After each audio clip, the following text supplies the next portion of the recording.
Life in the modern world has a new anxiety these days. Just as we've become totally dependent on our computers, they're being stalked by saboteurs. Saboteurs who create computer viruses. The Defense Department, universities, and research centers are still recovering tonight from a computer virus that brought a nationwide network to a standstill. One of the institution's hardest hit was MIT. David Boeri reports. It was first spotted at NASA Ames and Rand. It came from California, maybe, traveled by electronic mail. It spread across America. How insidious was this virus? Well, it spread very quickly. There are reports in newspapers today that it has made its way to Europe and to Australia.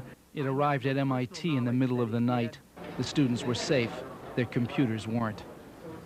Just ran. It would enter your machine, it would do its thing, it would go to other machines. At MIT, 200 computers were infected. Across the country, the toll might be 6,000.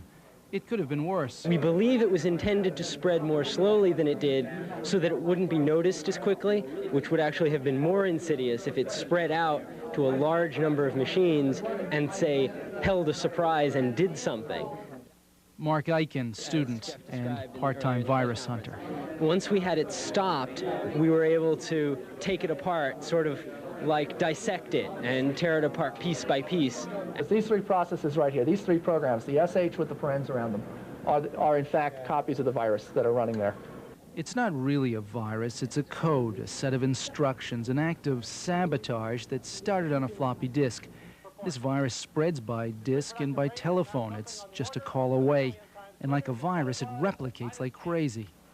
Look at this, and look at this, and look at this. And as it replicates the code, the so-called virus eats up large amounts of memory. It wipes out stored data or cripples the hardware.